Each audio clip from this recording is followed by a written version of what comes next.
Okay, this afternoon we are going over how to electronically annotate a Google Docs or a document in Google Drive. So the first thing that's going to happen is your professor or your instructor is going to share the document either via an email, or they may copy and paste the link into Blackboard or some other classroom management system. But when you download it or when you open the file, the first thing that you should always do is make a copy of it.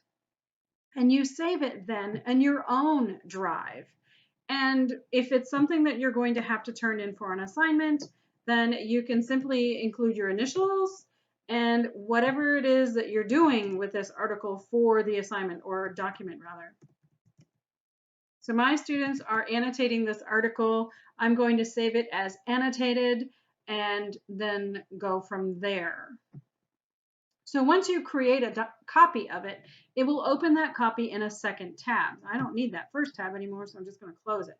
Now this is mine. It is saved in my Google Drive. It is not going to affect my instructor's original copy, or anything like that. So now I'm ready to annotate. Annotate is a Latin term that literally means to make marks. And you can do this in a number of ways. We're going to do this 3 different ways in Google Docs, just like we did in Microsoft Word.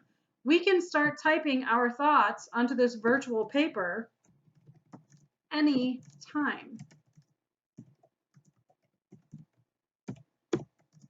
Now, the problem that I have with this is that if I were as an instructor, if a student sends this to me, I'm not going to know right away that was the thought the student had.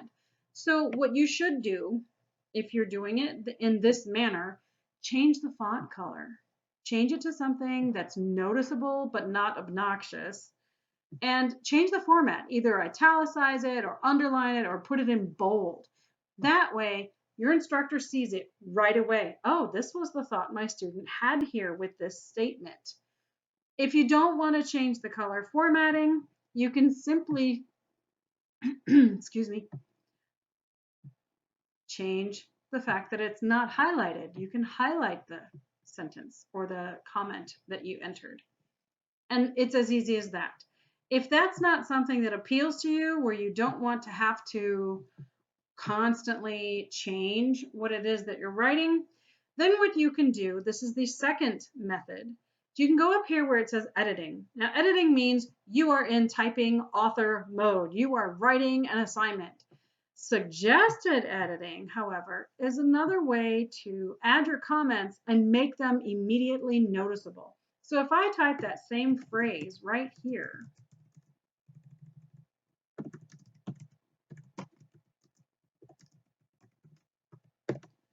and then bring my cursor down to the next paragraph, automatically with those suggested edits, this color is different, and it pops out over here to the side saying, hey, this person added this comment today. You can do that throughout the entire document. You can highlight, and it will say, oh, wait, that person changed the format of the document. So here they're adding a comment. Here they changed the format. And you can do that throughout the whole document. So I'm going to go down here and I want to make sure that I remember that rudimentary means basic or extremely simple. So the thing with this now is that, yes, this is green. If you send this document back to the author with these comments and suggested edits, what if they decide they want to keep that? You notice there's a check mark here and then an X. Well, this check mark means you accept the suggestion, and the X means that you reject it. I want you to watch the color of the font here of this defined word. Okay, we are going to pretend that we are the author reading this review or this commentary and saying, oh, you know what, they're right. I'm going to accept this suggestion. Watch the font color here. That is now a part of the document. You notice that the font color changed. and that comment went away.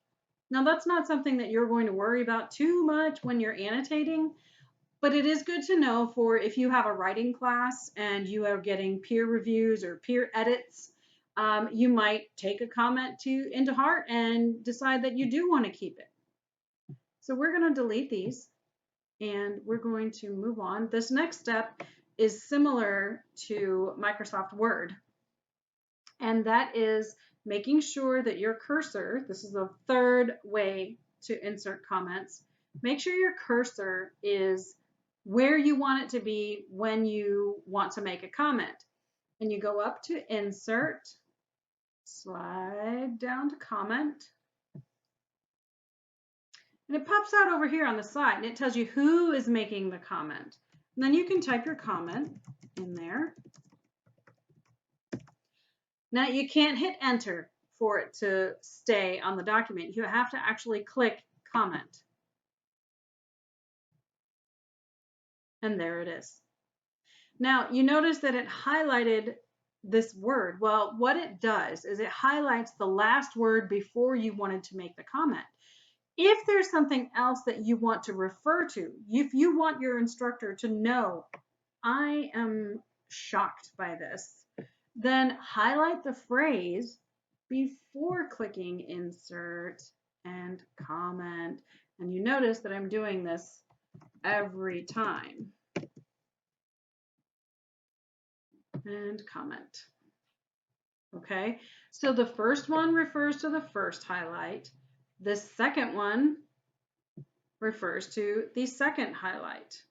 All right, and if you want to go down and say rudimentary, and instead of typing the definition, maybe you're going to type Insert, Comment. What does this mean? To remind yourself to go and look later if you want to look it up in the dictionary, excuse me. Or if someone else happens to read this document and they notice that you left that on there and this is a publicly shared document, then they can decide to reply. It means basic or extremely simple. And simply reply to that comment. Okay, so this is a thread of comments on this one word. Now, it doesn't mean that that's going to happen every time that you want to do some annotations or peer reviews for your English comp classes, but these are 3 simple ways, excuse me, to annotate in Google Docs.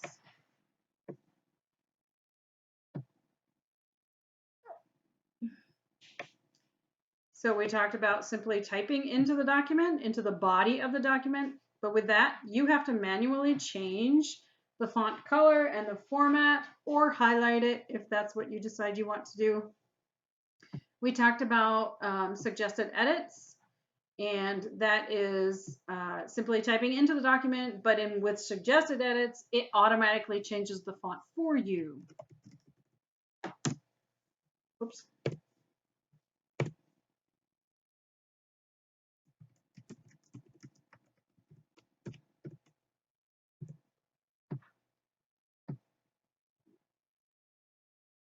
Well, I don't know why I did that, but that's interesting. Okay. Or you can insert a comment. And with, just like Microsoft Word, every time you want to insert one, you have to go to Insert, Comment, type whatever it is that you want to type, and then click on Comment again. And you can cancel that. If you have any questions, you can send me an email and I will respond as soon as I am able.